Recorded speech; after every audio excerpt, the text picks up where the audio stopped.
All right, everyone. So, what does this actually say? From JD Vance to Pete Hegseth. If you think we should do it, let's go. I just hate bailing Europe out again. Let's just make sure our messaging is tight here, and if there are things we can do up front to minimize risk to Saudi oil facilities, we should do it. Pete Hegseth back to VP.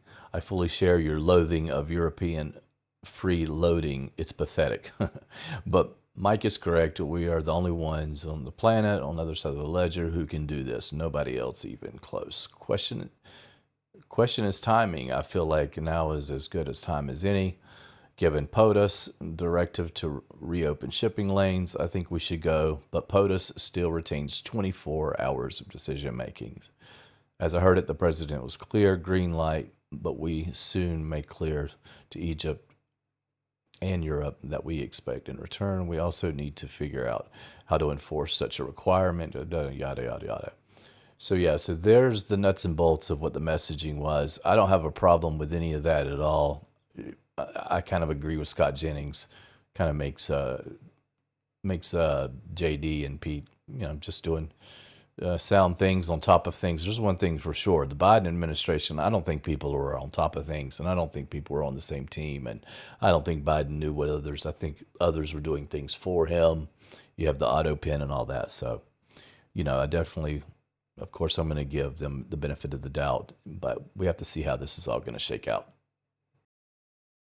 Can you share how your information about war plans against the Houthis in Yemen was shared with a journalist in The Atlantic? And were those details classified? You're talking about a deceitful and highly discredited so-called journalist who's made a profession of peddling hoaxes time and time again, to include the hoaxes of Russia, or the fine people on both sides hoax, or suckers and losers hoax. So this is the guy that peddles in garbage. This is what he does.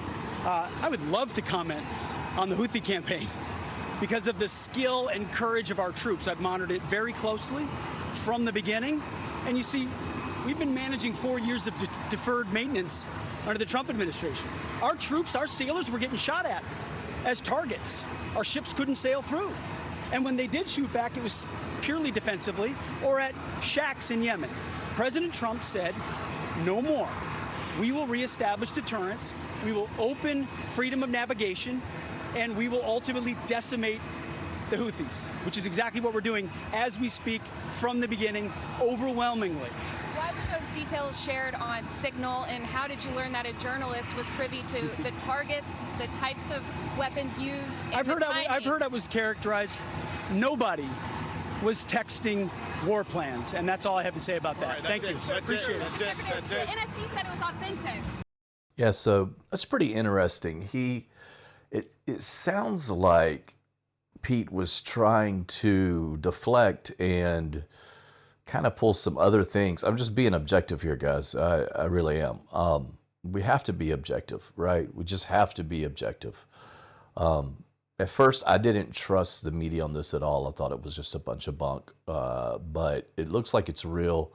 It looks like Scott Jennings on CNN, we'll play that here in a second, is confirming it.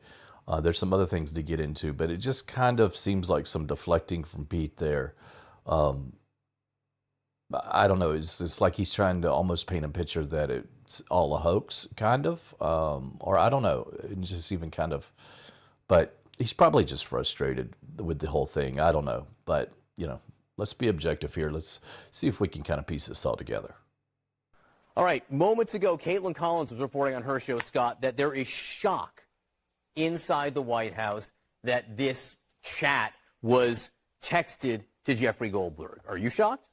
Well, sure. I mean, it's a shocking thing, and they've admitted that it was a mistake and admitted that it's authentic. So they're owning up to it. I think they're still, based on what I've heard tonight, trying to figure out how it happened. I'm not.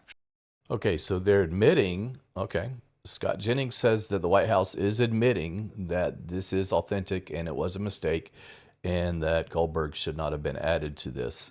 Now Scott's going to get into mentioning how the Signal app was already installed on their devices and it was already being used in this capacity and some other things like that, and how it's really not that big of a deal, and it probably isn't.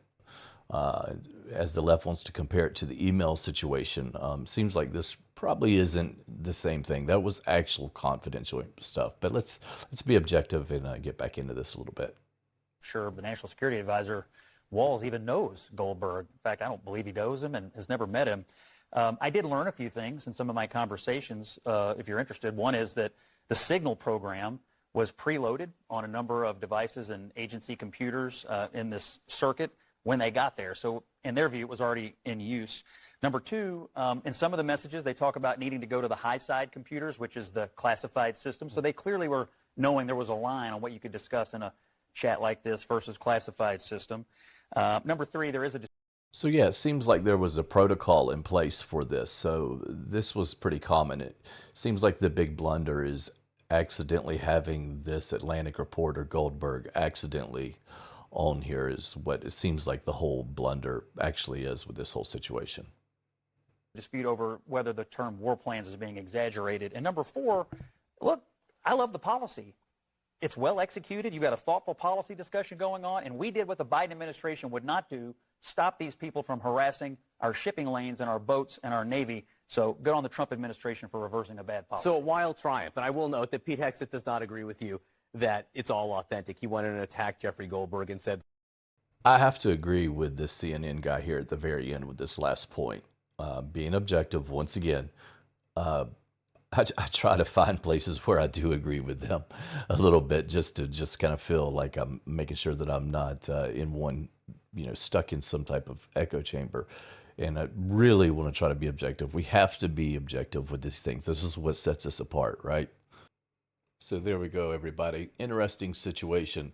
I don't know, is it no big deal? And, this is something that the Signal app was already set up for everyone, and the phones were kind of handed over to them, and this is common way of communication, and this just got leaked out. I don't know. Was Pete not really denying it and just kind of sidestepping it and really calling attention to the ridiculousness of the former administration? Not sure. Give him the benefit of the doubt. Let's see how this shakes out over the next few days. Thanks for watching, everybody. Give me a follow wherever you are. Hope to see you soon.